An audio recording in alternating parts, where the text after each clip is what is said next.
Good morning or afternoon for everyone joining us today for the Tech Canada Deeper Insights webinar series. My name is Katrinelle Popescu and I am the Marketing and Communications Manager here at Tech Canada. And it is my pleasure to be on here today with Peter Smit and have him walk us through his presentation, Measuring Collaborative Performance. Now, before I turn it over to Peter, please take a moment to take a look at our upcoming webinars. We hope you'll have an opportunity to join us later this week as well. Now, Peter has spent half of his life on either side of the Atlantic, and he's lived in 7 countries and speaks 4 languages. Peter's been raised in the age of matrix management, running programs, initiatives, projects, and business globally.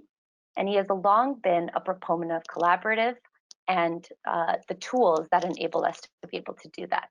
He's the CEO and founder of Collabogen, a Toronto-based firm which measures collaborative performance and assists firms in implementing strategies to get better.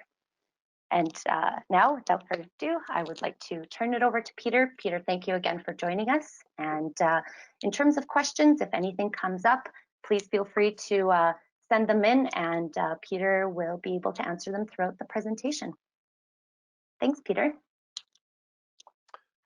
Good morning for those of you out west. Good afternoon for those back east, and good evening, I guess, if anybody joins from the European side of things. Thank you very much for the kind introduction, and I welcome the pleasure of being able to speak to this Tech Canada group and share some of the thoughts that we have and some of the experiences that we've developed over the last 2 years with different organizations of different sizes around measuring collaborative performance. And earlier this year, just before COVID broke, I spoke at a conference, and the same that was in Europe, and the conference ran again this week in Las Vegas. And we did some adjustment in terms of what it is that we present, because we're all faced with the reality of the world today, with most people working from home and trying to look into a very blurry crystal ball even today of what going back to the office is going to look like, and what can we actually use data for to help us transition into this new world as we go forward. So today we're really going to focus on the insights derived from data that can help you make your return to office safe and effective. A little bit from a background perspective is we're Toronto based, a consultancy and workplace analytics shop. So we use data to drive the consultancy and implementation work that we do. It's all based off of 35 years of global experience with large companies, small companies, startups across the board in terms of what to do and how to manage both your people and your workspaces, design your workspaces to make your people as effective as possible. We've got experience with dealing with the data sets of over 50,000 individuals, and our lead client was Scotiabank, which for us was quite kind of critical because the compliance requirements, the privacy, security was all very, very stringent, and we were able to meet those requirements. I remember at one point we were busy with the vendor becoming a approved vendor, and it was Cambridge Analytica that happened.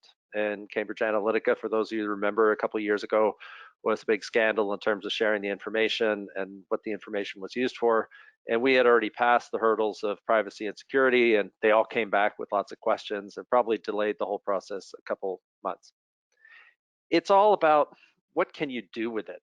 And from a small company perspective, I remember not too long ago having a discussion with the CEO of a startup that was sort of transitioning in a phase from 50 people to 100 people. And that growth of 50 people to 100 people was triggering something, which was he couldn't fit 100 people on the floor and then the office space that he had.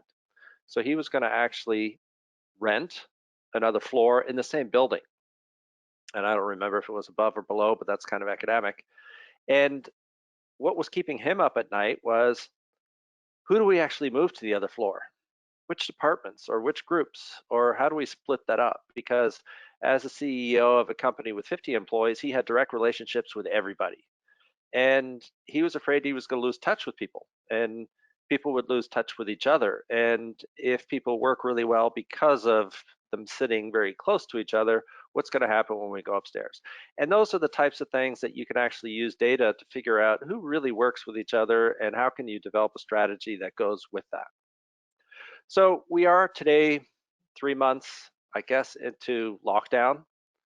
And that sort of brings back nostalgia. And I won't sing for you. I've told not to sing. Memories of the way we were. What was happening before this tidal wave of moving everybody to their home offices happened? So where were we and what was happening in the workplace? We were busy introducing new technology. So there were new applications like Microsoft Teams or Slack or Zoom conferencing. We were getting used to using more different technologies to do different things. We were becoming more collaborative. We recognize that silos don't help, they prevent collaboration. We want to break down the silos and we want to have the people become more collaborative. And with that comes more cross functional work. So, how do we get people from different business functions to work well together to come up with better solutions and facilitate processes so that things can get done better, quicker, faster, these types of things? We're also shifting in a lot of organizations from a different from the traditional office environment of assigned desks to activity-based workspaces and styles, which is, for those of you that aren't familiar with it, is people don't have an assigned desk. They come in, they have a locker and a drawer, and then they move around during the course of the day based on the activity that they're involved in. So, do they need to sit together and brainstorm with 4 or 5 other people? There may be huddle spaces for that. Or they need to sit down and do focus work. And there's an area which is like the library used to be at university, nobody speaks, and you could go and you could focus on things. So, this is a whole different world. And one of the things that comes with that is at that stage in time, it was also increasing the people density. And we're sensitive to that today. So we're trying to improve what everybody from a financial perspective was looking at. How do we improve asset utilization? And that's because when an executive walked through an office space, they always said, half the desks are empty all of the time. So how can we actually get to the point where we use that space better and more effectively? And this is where the activity-based workspace came in, but it was also moving about as good, better for your well-being, and it improved everybody's work from that perspective. Closed offices are gone, and we're trying to become more flexible and more agile what we're doing. So we're busy doing all that, and then almost from one day to the next, and people had 2 days warning. I teach a course on collaboration at University of Toronto, and I remember at one point being informed that I think it was on a Wednesday, and they said basically on Friday that will be the last day of class. Everything else goes online. Now, the course I teach is about remote collaboration. So it was very easy because my teams already had their own Zoom accounts, and everybody went on with doing what they were doing. And as opposed to doing their final presentations in a classroom in front of their peers, they did it online to their peers. So online presentations are a little bit different than what you do in a classroom. So all of a sudden, we get to the now, and everybody's working 100% from home. And I think if the statistics, what I read is of the knowledge-based knowledge workers, it's actually 92 or 93% that are working from home. All of a sudden, face-to-face is gone. What do we do? How do we entertain clients? How do we brainstorm? How do we do the things that have to do with building new relationships? And that's one of the things that most of the people or many people complain about, is that they haven't been able to develop new relationships, and the strength of the relationships isn't the same. Everything has to be done digitally, and a whole bunch of people were thrown into the deep end. People are working in the office, and all of a sudden you have to do your meetings on Microsoft Teams or on Slack or on Zoom or on WebEx. There's plenty of tools out there. And companies also discovered a whole series of problems. And that was a bunch of companies found that a lot of their people were still working from desktops that were attached to the Ethernet, to the internet by means of an Ethernet cable. And how do we get these people to work from home? And then came the aspect of security that a bunch of companies didn't have enough VPN capacity. So, and if you've got everybody working with a VPN and then they all start doing web conferences, then you've actually got a pipe capacity problem too. So, all sorts of different things were happening. And what we also discovered is that some of the people didn't have the right skills and the tools. And sometimes the skills are tied to the tools. And I've had discussions with a series of people that are heavy in the project management world. And they used to go to biweekly or monthly project meetings, and they would take an hour to go there. They would have the meeting, and they'd take an hour to get back. And now, in the last 2 months, they've been doing those project meetings online. And they're saying, when I go back to the office, I'm not going to be driving out there anymore every couple of weeks. I'm going to be doing this online. So there's a whole bunch of different people that have suddenly developed these new skills to actually become much more effective from a digital perspective. So now, as we move toward looking into a crystal ball, this fuzzy crystal ball, um, what's going to happen? Where do we go from there? So we all agree, especially in the transition phase, there's going to be lower people density. And that, what does that mean? And if you've got 100 people in an office space, does that mean you're going to break them into 4 different groups? And one week, during week 1, 25 people are going to come in, week 2, another 25%, 25 people, and so forth. So we're going to want more space. And I'm sure in the news and in the articles that you've been reading, you've seen pictures of what these new offices look like in terms of circles around desks and plexiglass panels everywhere to separate people from each other. People are also saying there's going to be more work from home. And this is a question that there's still a lot of businesses out there that before COVID, we're very traditional. We like to see the people when they're working. We want them in the office. And on average, people talk about maybe a half a day per week people worked from home. It typically was Friday if they worked the whole day. And now people are talking about, well, maybe that's going to be a couple of days a week that people work from home. So if you've got thousands of people or hundreds of people and they all work 2 days a week from home, what does that actually do to your office space requirements? Does it change it or doesn't it? There's going to be less travel for sure. Before getting yourself and putting yourself in a metal pipe and flying across a continent, it's going to take some time before we actually do that. So there's less travel, but there's also more digital that's going to take place. And this is some of the issues that I've heard from some people is some of the furniture companies have said that the fabric panels in offices are going to disappear because you can't sterilize them. So it's going to become a hard surface that you can wipe down and disinfect. But if you've now got a whole bunch of people that come back from home, working from home, and start doing more web conferences, all of a sudden we're going to have a sound issue because these hard panels that are you can sterilize also reverberate the sound. So there may be sound issues in the office as they move forward. So 12 weeks, people are talking about where are your people? And there are people that are what is here in the picture. They're happy, they love it, they're good from a digital perspective, and they like it. There's advantages to the work from home environment, and I'll talk about them in a moment.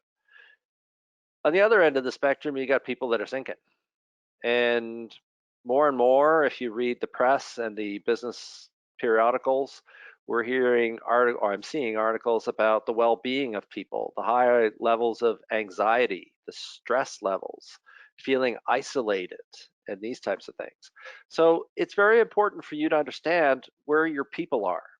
And not just where they are, it's like who's where and why is that happening and what can we do for that? So now, if you look at it, surveys have been done. And we'll talk about the results in a moment, but if you look at the positive side of the spectrum, what people are saying is focus time is great. I can really focus, I don't get interrupted. It's super from that perspective.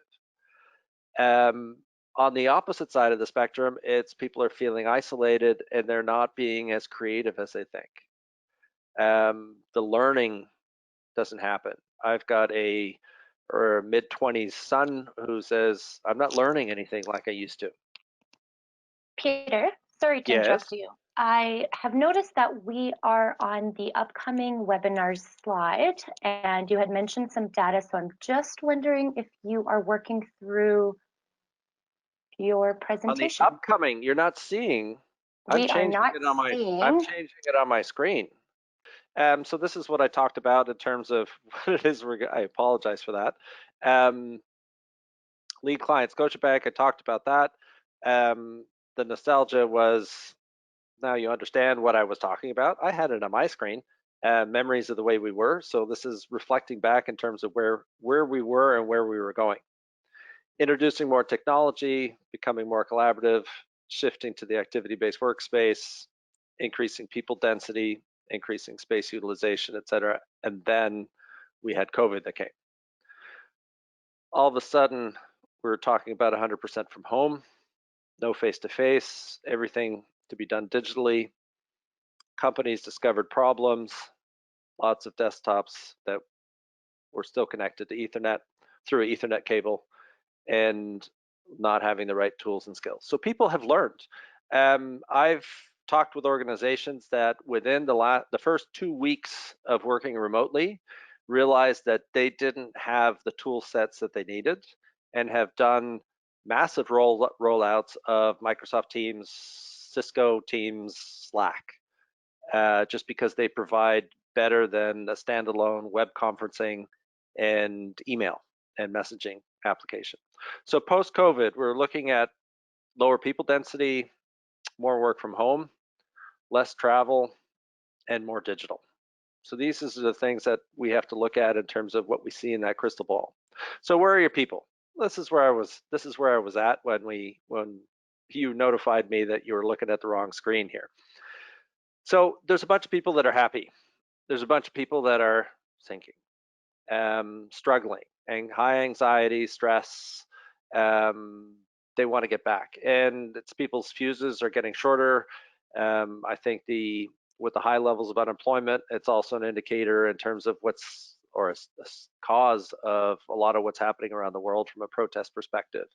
What's there? So surveys are in. So Colliers International did a big survey about working from home. Um, Global Workplace Analytics did another one. And just last week, an organization out of the UK called Leesman Index did publish their findings on a survey of 10,000 people about working from home. And this is where some of the data comes from in terms of who likes it or what do they like and what don't they like. And they like as I said, the focus work opportunity. That's easy. You don't get disrupted.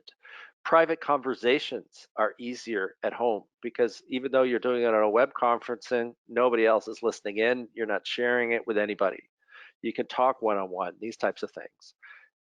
From a negative perspective, it's people aren't learning. They're not socializing. They miss the chit chat. Human being is a social critter. Wants to go back to these types of things. So, and it's very difficult to be creative from that perspective. So the results are in, and overwhelmingly, everybody's saying that their work from home environments are enabling them to be productive and effective. So what's important to remember though is they're asking about the environments. They're not asking about whether or not they are productive and effective because that's a different thing. So I have not found any studies yet that are comparing the effectiveness and the productivity of people from the office to work from home. So that's still an unknown. And we're actually working with some of our clients to where we have data from before is to do the comparison on the connectedness of the teams, what happened from the office to this work from home environment. So one of the things that you've got to be careful of is the danger of averages. As soon as you have data, the first thing people do is on average, we have this. So on average, I have one foot in a block of ice and the other in a pot of boiling water. Am I okay? Absolutely not, right? It doesn't work. So, as an organization, you've got to recognize that different people are coping differently, and that's why it's so important to get your finger on the pulse of where your people are, how they feel, and what their needs are as you move forward. As a result of these 2 months, 3 months, we've got a endless list of questions that we all face. How effective are people now? And it's difficult to do any real measurements because in many cases, the financial performance of the organization, which is something that we tended to correlate people's effectiveness with, aren't doing well either. So it's difficult to measure in terms of how do we actually get at how effective our people are. How connected are our teams? And this is coming, a connection and developing a connection is you, in the English language, we talk about having a good connection with something, and it has to do with chemistry. And how do we actually feel that at a digital level? So, how well are our teams actually operating? So, whether that be a department or a floor of people or an account team or project team, how connected are they, and how does that compare to where they were? And what can we expect in terms of where we move when we move forward? What will the return to work look like? It's not just about the end state, it's also about that transition phase. So are we going to phase people in? We're now looking at, we had an announcement in Ontario yesterday where Rob Ford said the terraces, and this is of restaurants, can open at a third or 30% capacity. So is that going to be the case for offices? And I've already heard studies of and stories out of like Hong Kong where it took 2 hours to get everybody up the elevator because the requirements were only 3 people in an elevator with a mask on facing corners. So what's that going to look like as we move forward? And at the end, when everything settles down, are we going to need more or less office space?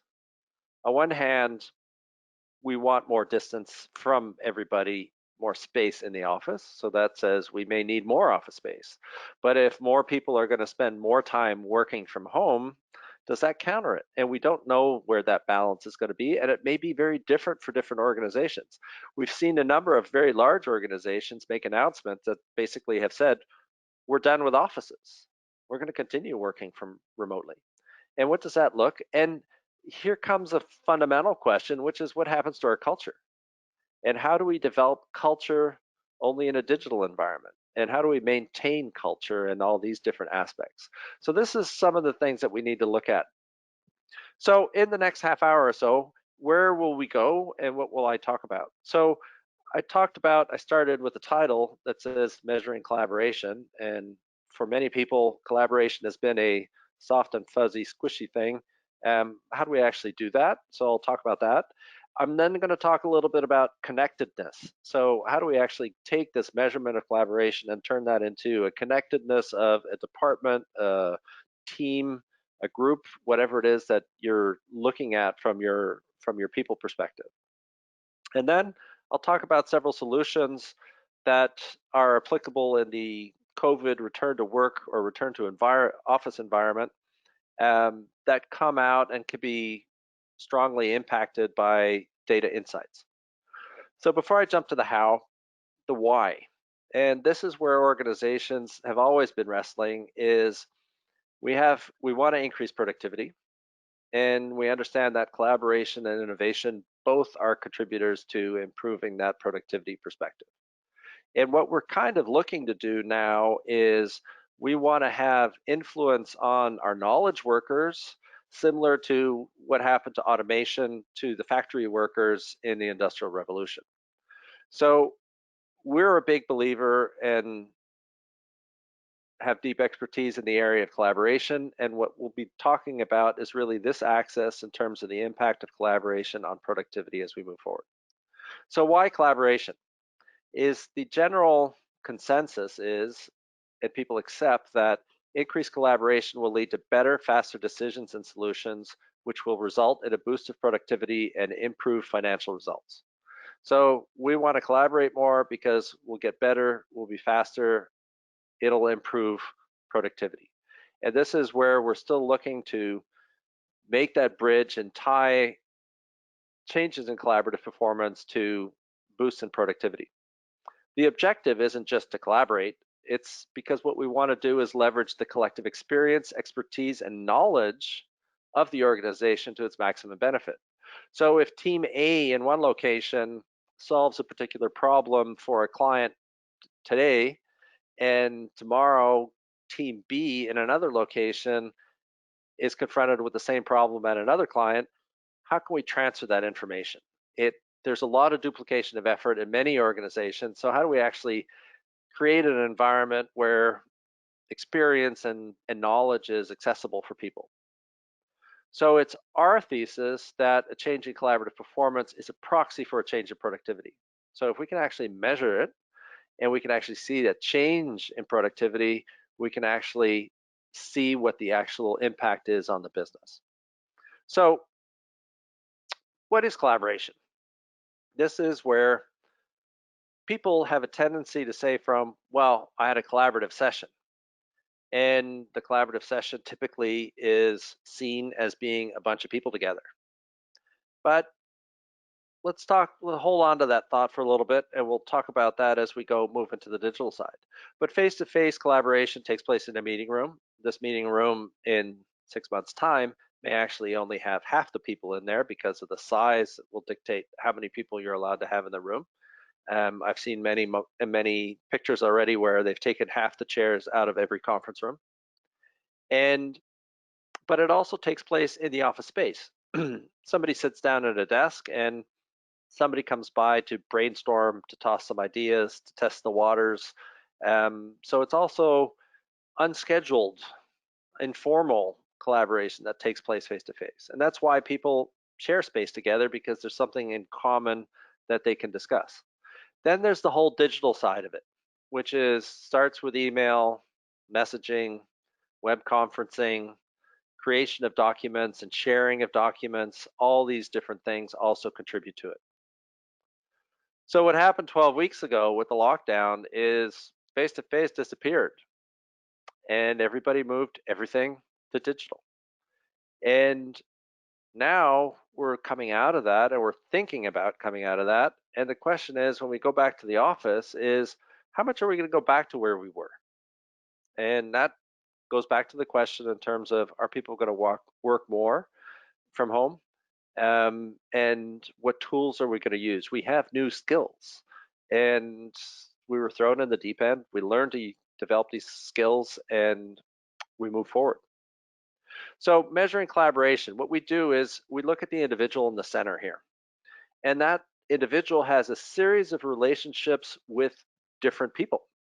And the nature of those relationships are different, and the means with which they communicate with these people can be very different.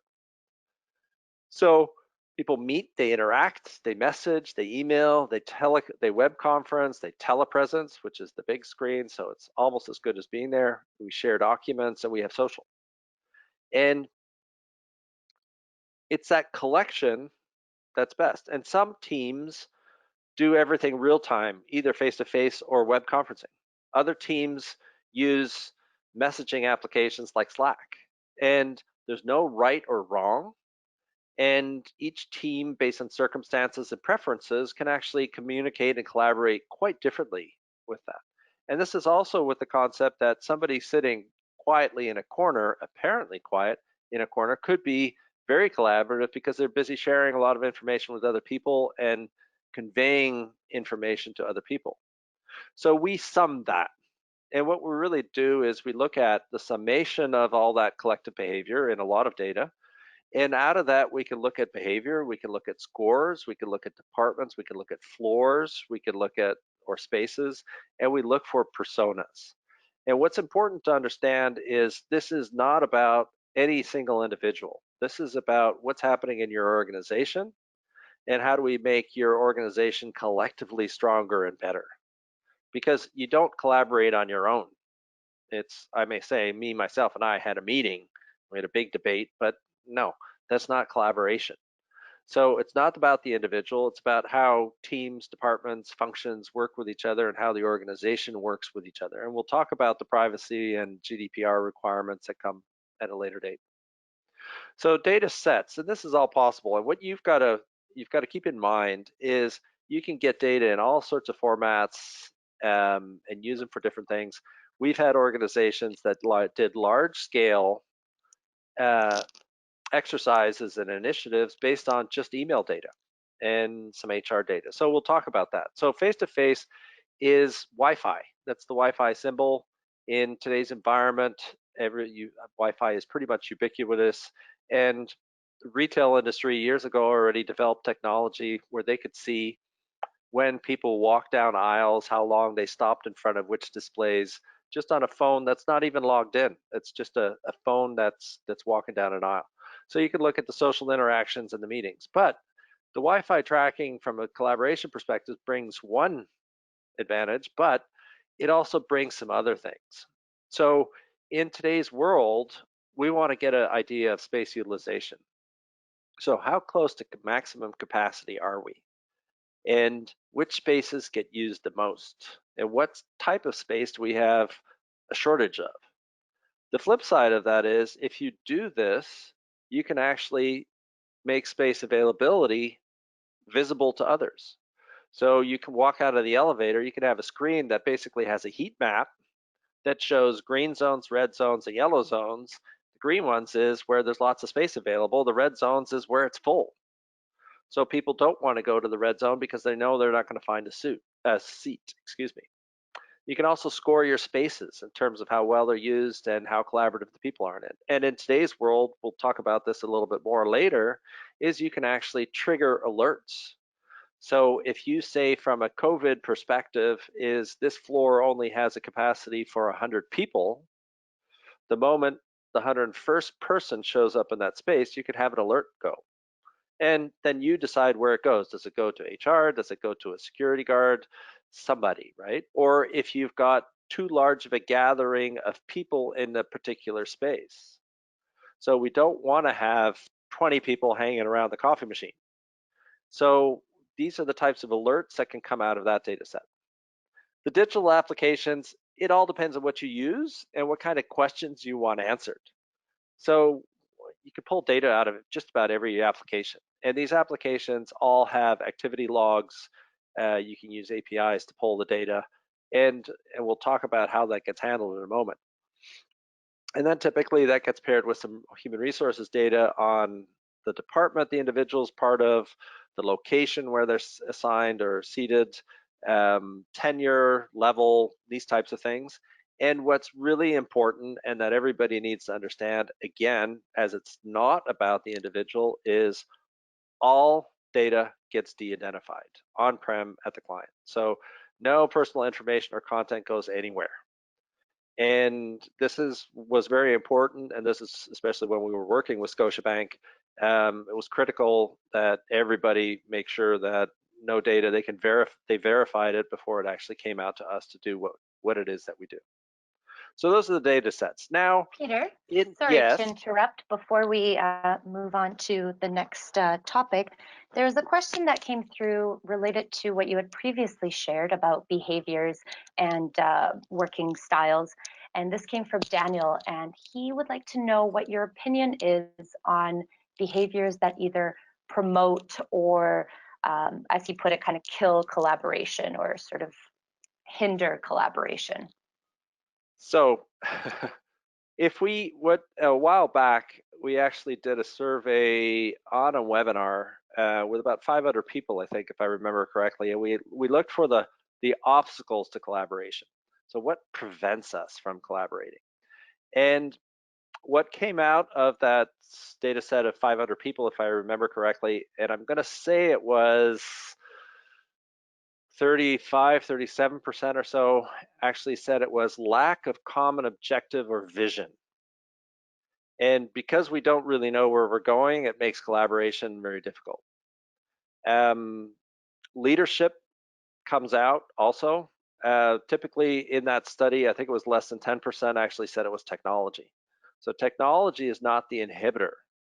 It's more the lack of focus or the lack of objective that actually is the biggest inhibitor. So that's a skill set in terms of Early in my career, I had a boss at Honeywell, their European head office, who created a new drill. It was the beginning of matrix management, and he gave me projects, programs, and initiatives to run across the matrix. And I was always at the front of the room and never anybody's boss, so I couldn't tell anybody to do something. So that's where you learn to build consensus building skills and clarifying the objectives, because if people don't buy into the objectives, they don't support it. So I'll continue on, and then we'll come back Yeah, if you want to further follow on that question. thanks. So the new ways of work spectrum. There's conferences by the title of The Future of Work. What's happening to work and where is that going? And if we want to look at that murky crystal ball, it's not crystal clear, it's murky. You need to have an understanding in terms of where we start so that we understand where it is that we're going. So the traditional environment was, as I said before, it was also an assigned desk environment. It's structured, it's scheduled, it's fixed, it's inflexible, it's hierarchical from that perspective.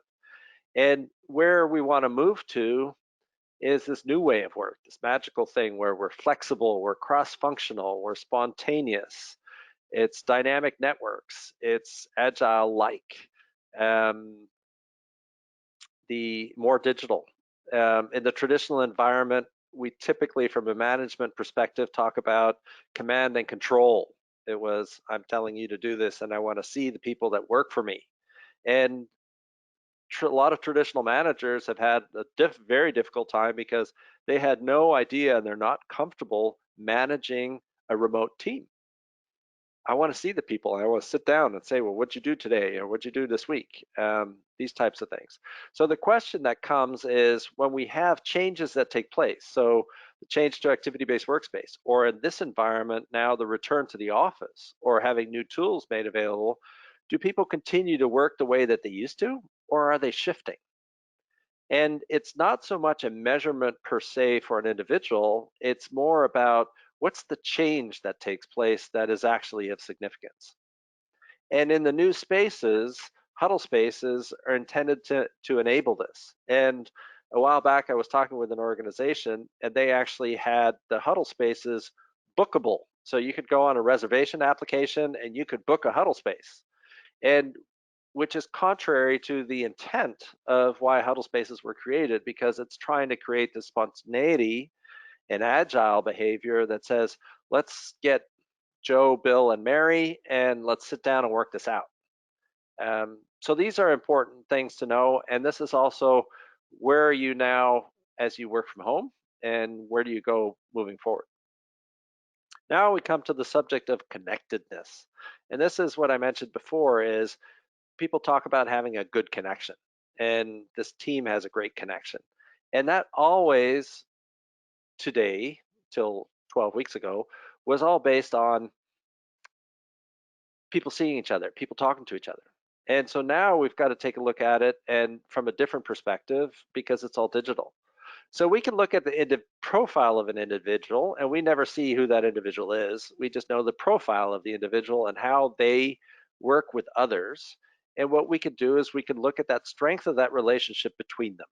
And what we do, one of our algorithms is actually we identify what we call primary collaborators. So who are the people that they really work with? How many do they have? And how strong are those relationships? The individual relationship is interesting, and there's a lot of social network analysis that goes into that, but we get into the groups and teams too. So project teams, account teams, sales teams, functional teams, all sorts of different things. And that gets a bit more complicated because there's more people. And it's not just a function of the individual relationships between each other, it's actually the cohesiveness of the team itself. And what we also do is we look at how a team works together with another team. So we did a major piece of work on for an organization that was doing a workplace transformation, where they were creating new spaces that had 500 people in each. And they were saying from, well, which 500 people should sit there together? And what we did is we looked at, they had their groups and teams, which they decided needed to sit together. But then it was a question in terms of which groups and teams should collectively be in that space. So what we actually did is we looked at the interrelationships, of the strength of the relationship between teams. And what we've done in the math side of things is we can actually do that between varying teams of varying sizes. So a team of 30 that works together with a team of 40 and a team of 100 that works with a team of 120. Which relationship is actually stronger? So these are the types of things that you could do with the data as you move forward. But then in many organizations that are, branch head office with a bunch of branches or between major cities, is we're also looking to see the strength of the relationship, which is also a function of people traveling back and forth, but it's all the calls, it's all the email, it's all the traffic that happens between those locations. And oftentimes that has to do with success or failure of a business or a product launch and all sorts of different things. So now I'll spend a few minutes, and I'm just looking at the clock here. We've have another 15 minutes left. I'll spend another 5 minutes on some solutions, and we'll leave time for questions. So one of the questions that comes up increasingly is, as we talk about returning to the office, we're not going to flip the switch and have everybody go back to the office one day. So what we're talking about is, in many organizations, a shift. So they come in and they say, well, if we've got the 100 people or 500 people, whatever number it is, we're going to split them up in groups, and those groups are going to come in on different days. So we define the groups, and some of the models that I'm hearing are you divide your population in quarters, and everybody comes in a week a month. But it is a preset group that comes in, because from a cleaning perspective, you don't want any transfer, so you do a major cleaning between the two. If you have activity-based workspace, then the week that somebody's in there, a desk becomes their desk for the week. There's enough room and space for them to move around to other areas. Now, what people are saying is, okay, but if I go into the office, if the people I work with aren't there, why do I go in, right? Because I'm taking a risk by taking the subway or traveling down, going up the elevator. If the people that I work with aren't there, then I shouldn't go. Or why would I go? So it's very important to do that. So now, from a social network perspective, to figure out who those groups should be and how you divide them up is impossible. Whereas in the data side of things, based on the strength of the relationship with your primary collaborators, we can do that. So we can actually compose groups based on primary collaborators and what we call collaboration clusters, which are groups of people that work together for a period of time, to assure the greatest value of having the right people back in the office together. So you could work and set a target, for instance, of everybody should have at least 50% of their primary collaborators there when they are. So you can do that from a data perspective and help organizations figure out who goes back to the office together. So that's one solution.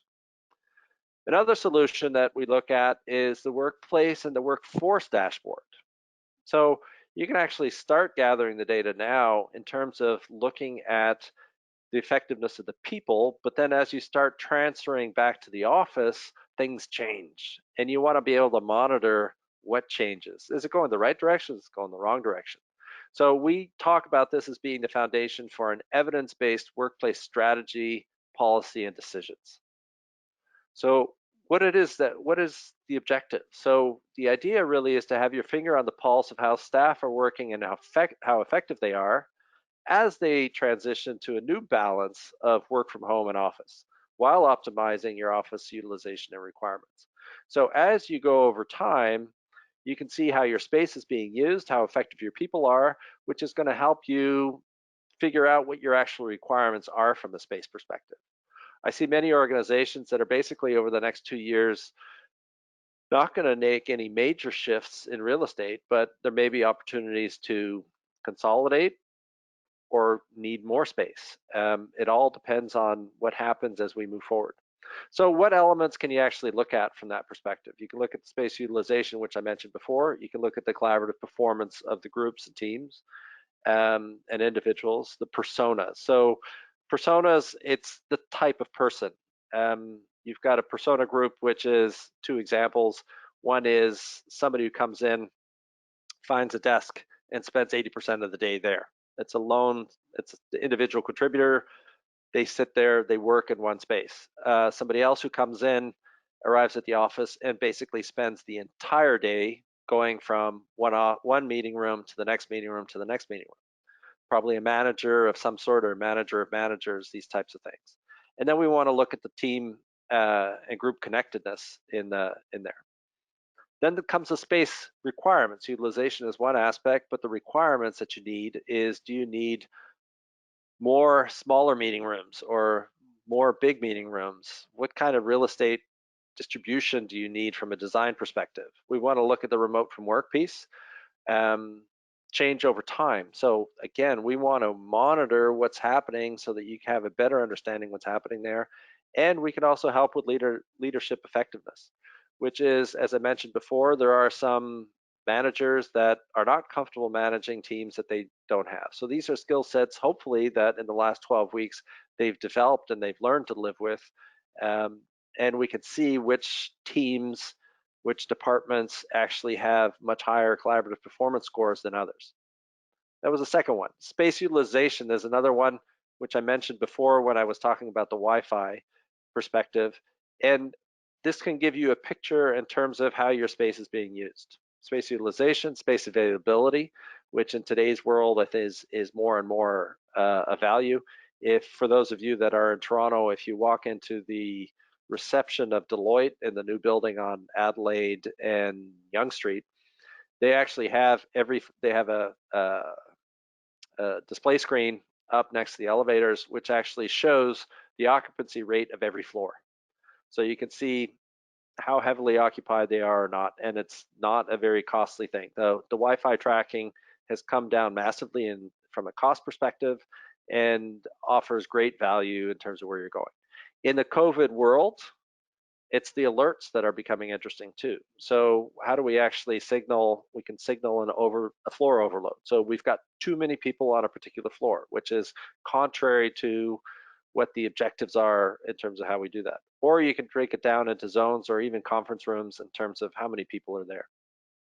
The other one is one that we've all read about, contact tracing. And the contact tracing, there's been all sorts of examples of parties in Connecticut where they were held and 50 people went different ways into New York City to South Africa, and everybody took COVID with them. So they're calling to see who was in touch with whom and these types of things. And Google and together with Apple are actually collaborating with each other, which is a highly unusual thing. And what they're doing is looking at a Bluetooth beacon-based contact tracer for the general population out in the world. It works with government data sets, different aspects for it, but nobody's really been looking at the office. If we look at the office, we can actually say, and this is again in a vault. I'm calling this a vault because it's secure and it's put away. We gather the data from the Wi-Fi, but we pair that with calendar and web conferencing, and that all gets collected and processed from anonymously and de-identified basis, although an index is created when you de-identify, and it all goes into a vault. And that vault sits there, and it probably purges once a month. It gets rid of the oldest data, but the trigger is if somebody tests positive. And this is the larger organizations that are going to look at things like this, because an individual test positive becomes the trigger for re-identification of that individual and the individuals that were exposed. Now, what's really important that everybody understands is that this is a vault, this is secure, and it's got strict governance and access. Because this is purely to protect your people and to protect your business.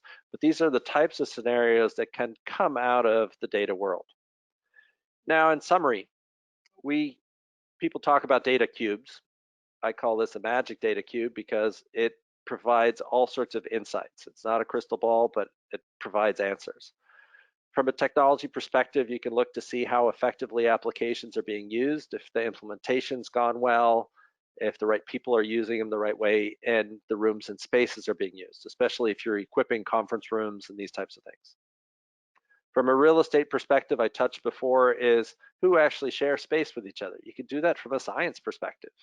To make sure that you have the right people that have the benefit of being in the proximity of other ones. Space utilization, we've gone through. Facilities management wants to see how the space is being used. Is it being done effectively? And how can we actually develop strategies to use the space more effectively? And secondary proximity is more if you've got multiple floors in a building, which floors should be stacked, or if you've got a campus where you go with the people. Human resources brings many more applications and insights. So when we're making efforts to break down silos, are they having success? The team and group connectedness, the coaching and mentoring, there's a wide variety of insights that can be provided.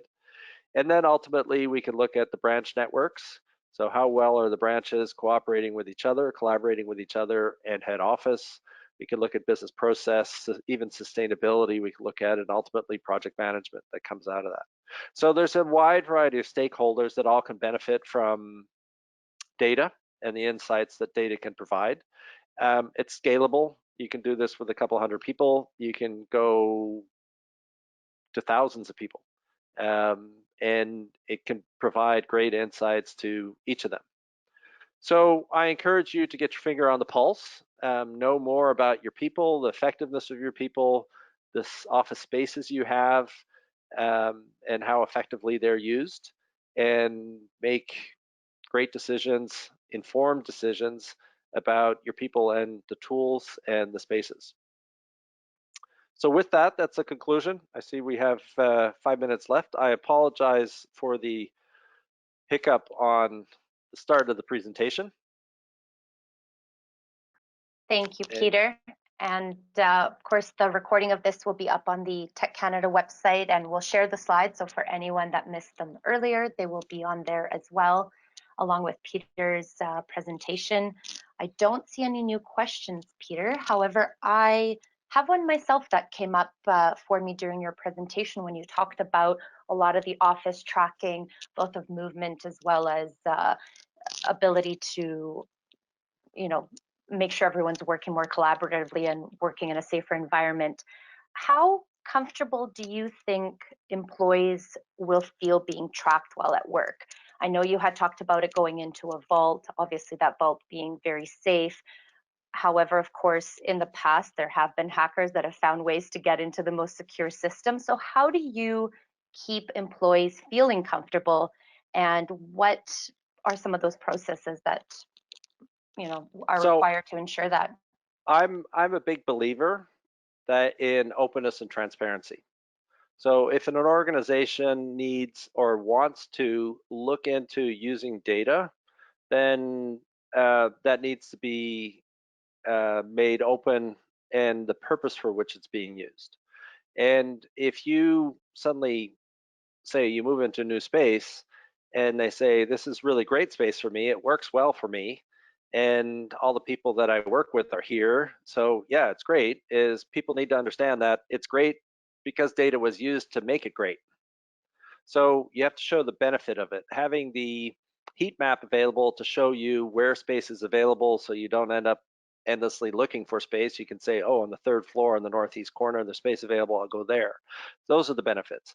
Is when I joined Honeywell in their European head office in 1985, when I picked up the phone, I knew it was being recorded. Everything's being recorded everywhere. Many industries, especially if you look at the financial services sector, they have a requirement that everything you do on every application goes into an archive. That means all your emails, all your phone calls are recorded, all your interactions on a social platform at the company, the data's all there. Nobody's ever really looked at it from the perspective. So that's why I say is the legal part is data belongs to the company, you're working for the company, they own the data, right? GDPR says personal data. GDPR cannot tell a company, does not say to a company, or you can't say to a company, look, I'm leaving the company, I want you to delete all my data. They can't, right? It's because compliance requirements make you keep it.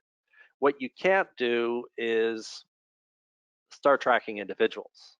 And that's what it's about. And this is why I say it's the way the governance is set up is to make the collective stronger and have the organization function better. and try and steer them in the right direction, because we're all being held accountable for key performance indicators and results. And this is about making the organization stronger. There's other applications, and last night I was reading an article, which is there's companies that have been rolling out the basically keystroke loggers, and they're looking at people individually, even every keystroke that you do on your keyboard when you're working remotely. And that I find I can see people getting up in arms about that. Thank you, Any Peter. other? Yeah, no further questions that have come through. I don't know if you have any sort of final thoughts that you want to share. Otherwise, I think we will wrap it up for today. No, Thank you very much for all of your insights. I think there's a great challenge, and I think what we want is everybody to make decisions with a higher degree of confidence outcome. And that means you need to do evidence-based decision making. So have an understanding of what different groups, teams, departments are doing, and help them transition in this space, and see how effective you are at how effective they are too in terms of getting back to business. And that's what it's all going to be about, because we're starting way down, and we all have a huge challenge ahead of us. I couldn't Okay. agree more. Yeah, thank you very much, Peter, and thank you everyone for attending, and we look forward to having you on our future webinars this week. Have a great rest of your day. Thank you. Thank you.